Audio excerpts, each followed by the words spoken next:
From the National Catholic Register, this is Register Radio, bringing light and clarity to the news and topics that affect your life.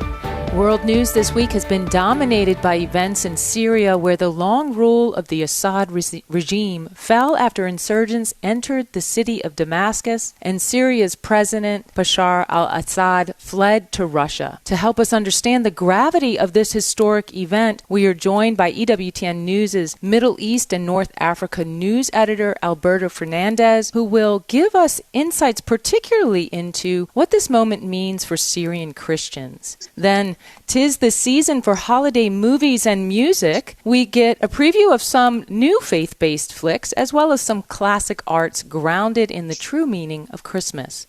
Register staff writer Joseph Pronechen joins us to talk about Netflix's Mary and a lot more.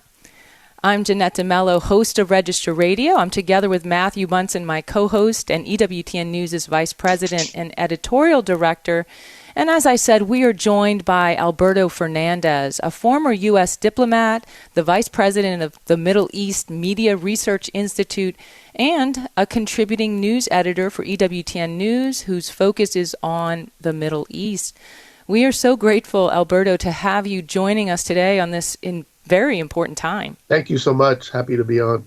So this week, as I said, there's a lot going on in Syria. There's been a lot of rejoicing around the world and in Syria over the end of a 53-year dictatorship. And yet, there's deep anxiety, too, for the future of this country, especially considering that the coalition forces that defeated President Assad are led by the jihadist Sunni Muslim group Hayat Tahrir al-Sham, and that has had past connections with al-Qaeda and Islamic State. You know so much more about this than I do. So, Alberto, can you summarize where we are now? Well, we're, of course, less than a week away from the fall of Damascus.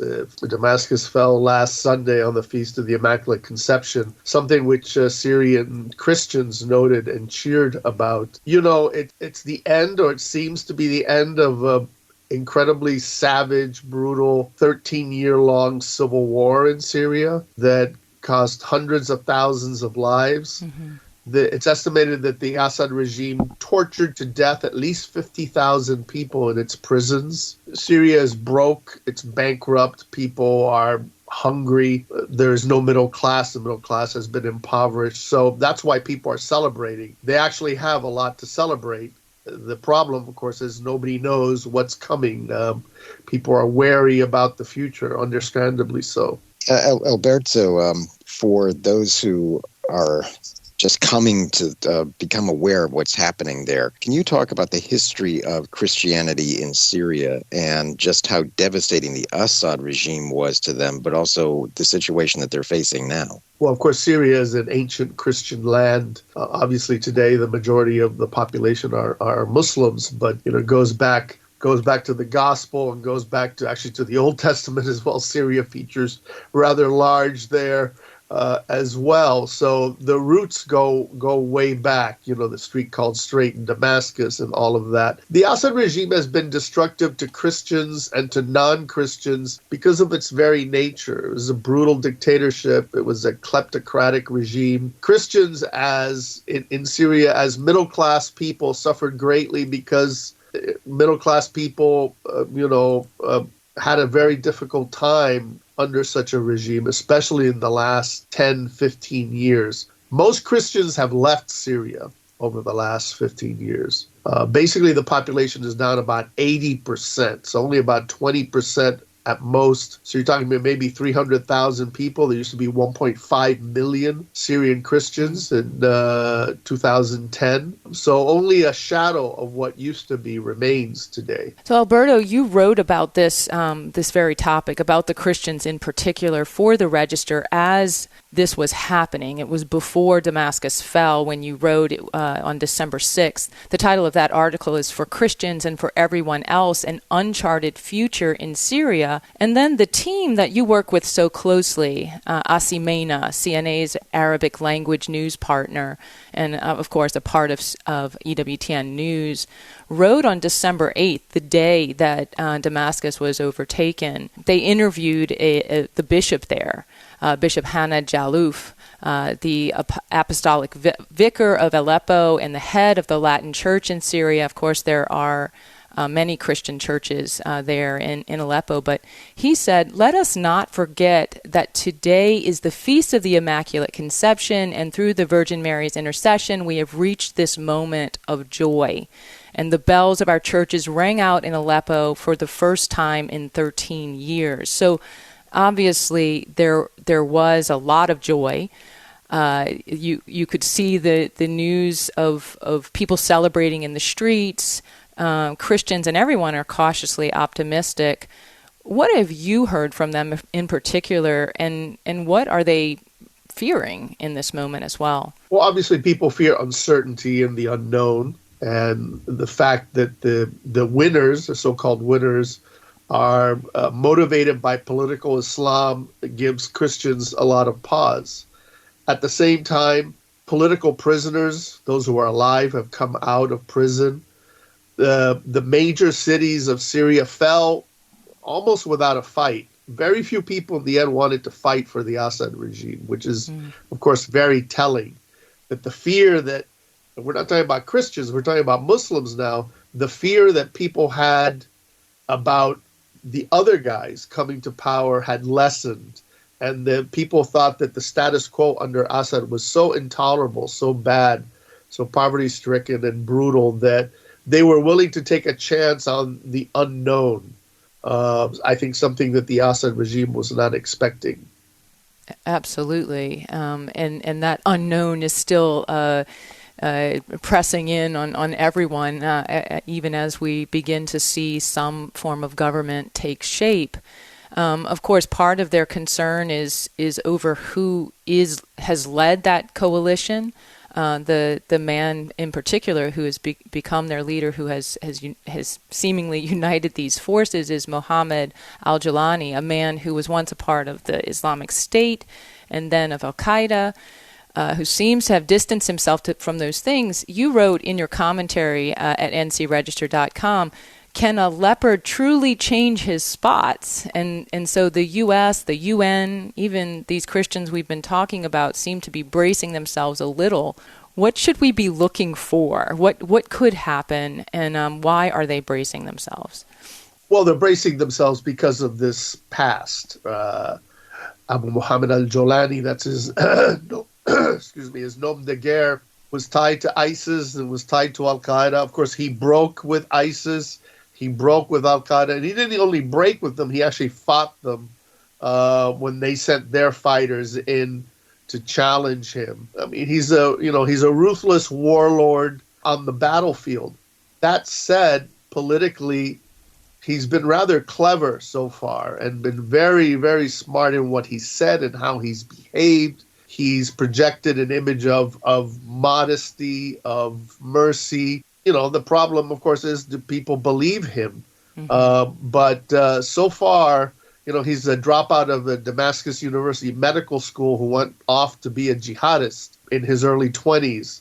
So he has quite a scary background. That said, everything that they've done since they've taken power has been really smart, reassuring Christians, talking about law and order, talking about forgiveness, playing down the personality cult. For example, they issued a statement prohibiting pictures of him being posted in government offices. If you've been to Syria, the image of the dictator was everywhere. So far, it's been less than a week. They've been at least either good or they've been very clever, very sneaky about how they played this. We just want to follow up to that. Have they reached out particularly to the Christian leaders? Yes, there's a video, for example, when Aleppo fell, of them meeting with Bishop Jalouf that you mentioned in Aleppo. And Bishop Jalouf is there. He's smiling. He has a big cross around his neck.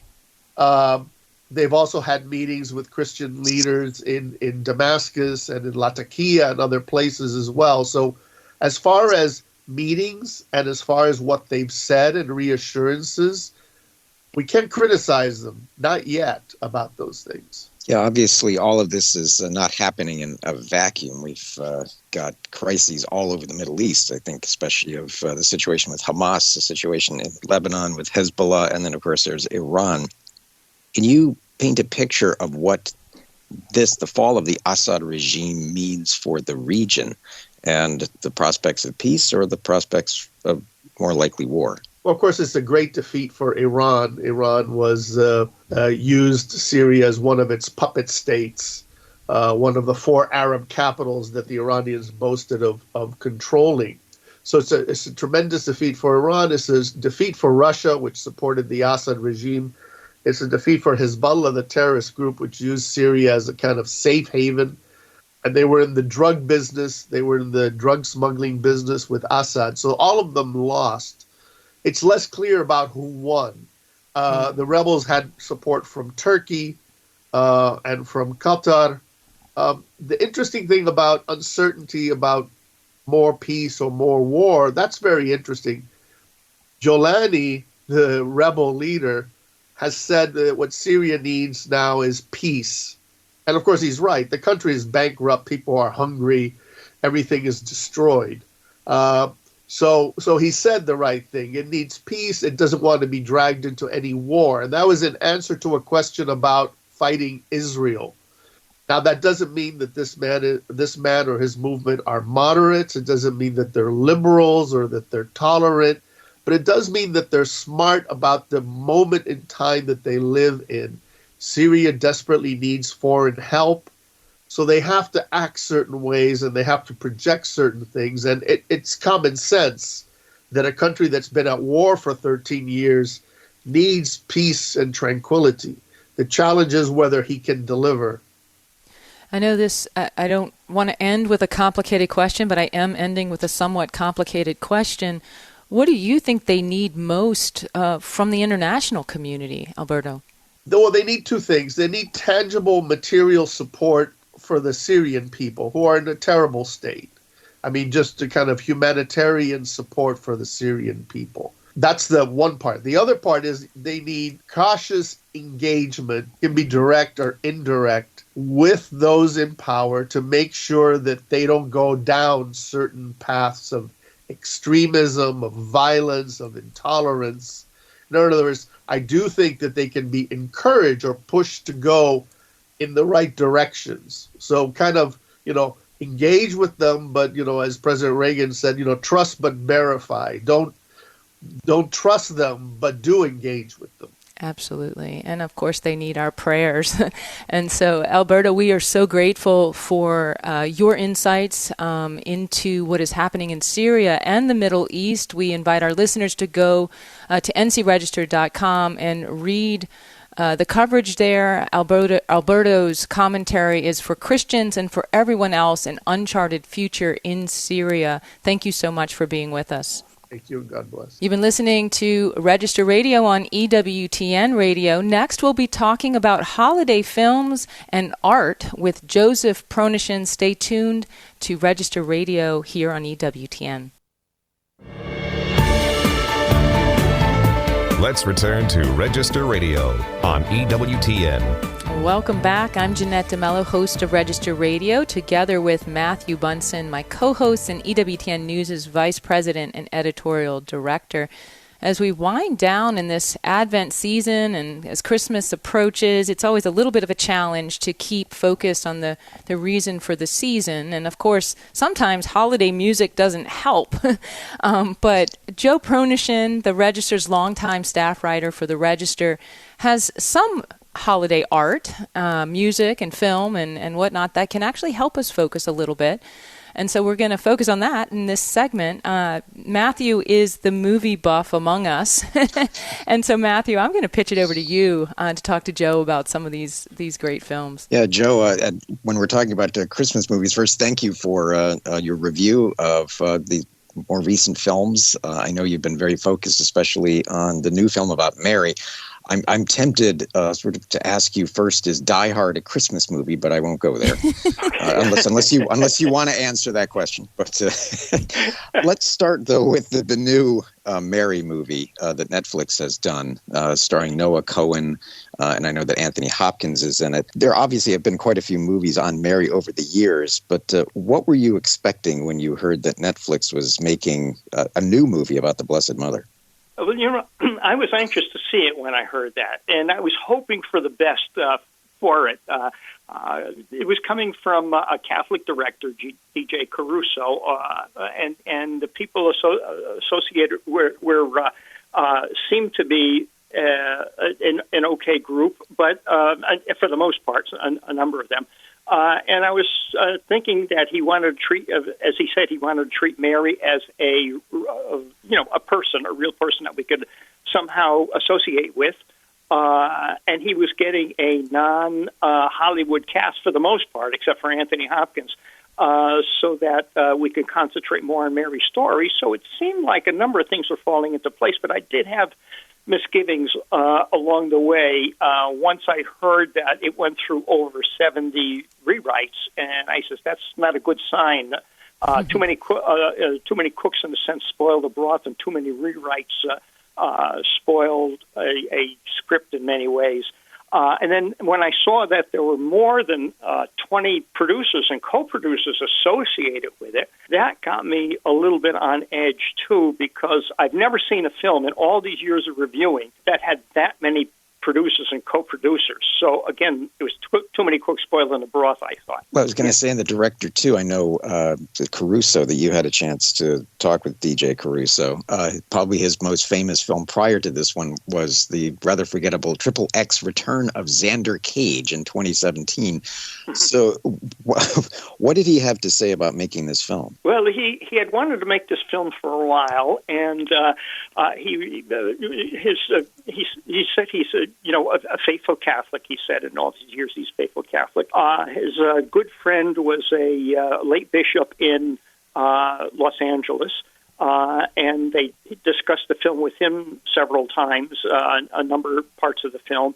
And he had his heart in the right place, it seems. But it was hard to get that action-packed thriller kind of movies that he is noted for, car chases and all, out of this film, too, in a way. And that, I think that and the many rewrites and people that he asked for advice, they went across the board. Sure. Christians, Jews, Muslims, all had input into this film, and too much of it came out inaccurate.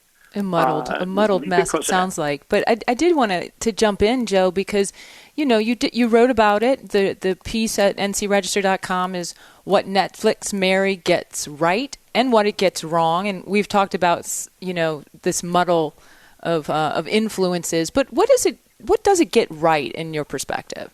Okay, one of the things it gets right is that using a cast of unknowns over here, so we could concentrate more on the idea of Mary, and the Mary here, she's young, and our Blessed Mother would have been young at that time, and she is for many parts believable in the sense that for the age and dramatic aspects of it here, we don't see her as the saint she should be, though.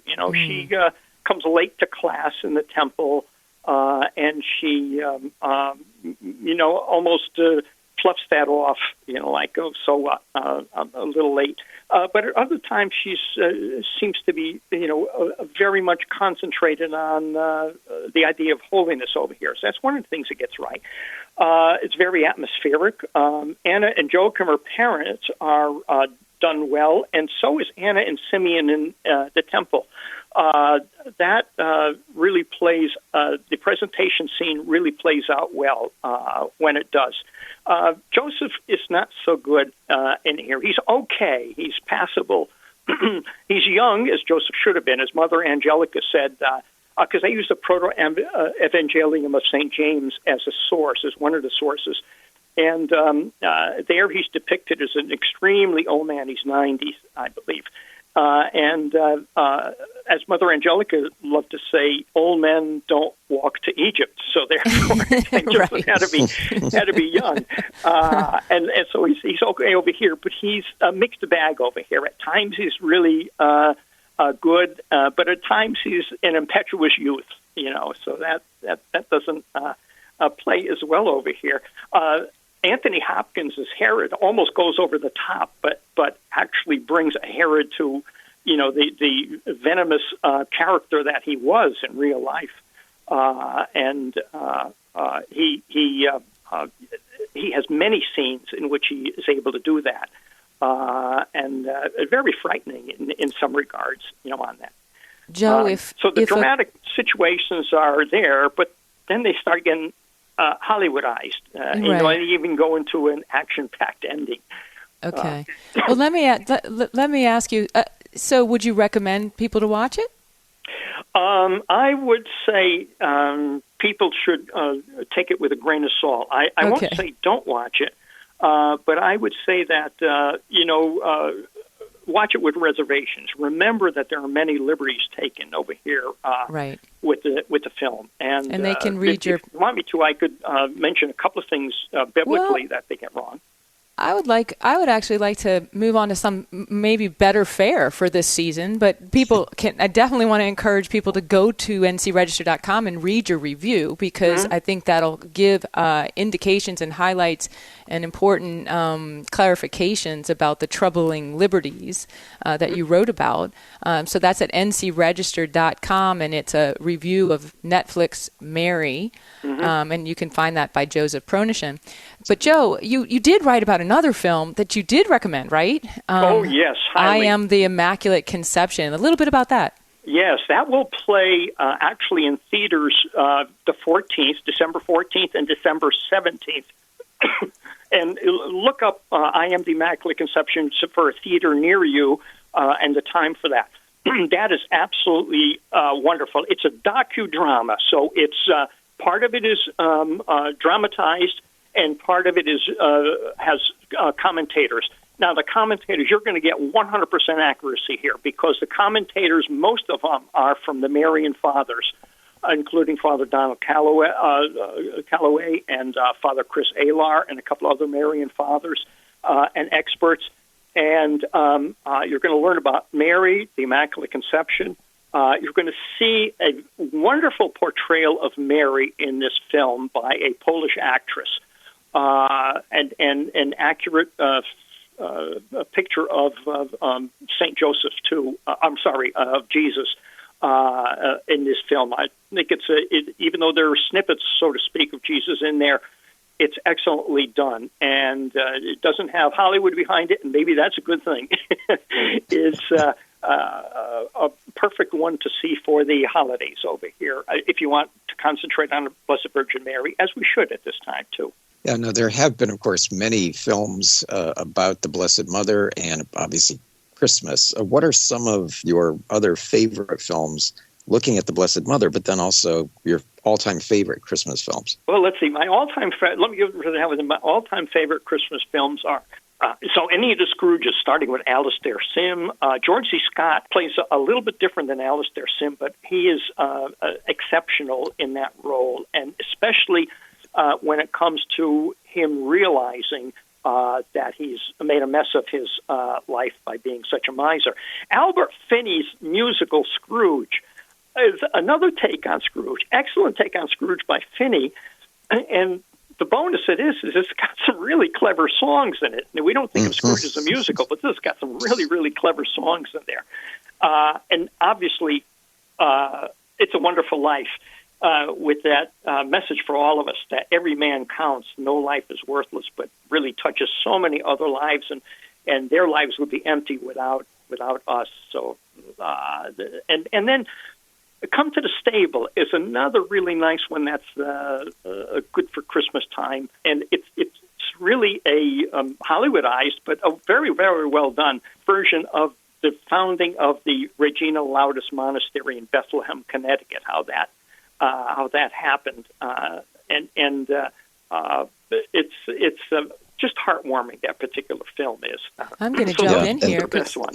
I'm going to jump in, and we have to close out. This is a great discussion. I want to know so much more. But Matthew, I'm going to close with you. What's your favorite film? Well, I have to agree with Joe that the various versions of A Christmas Carol, I would add in there Patrick Stewart's 1997 take on A Christmas Carol, which is based on his sort of one-man stage play.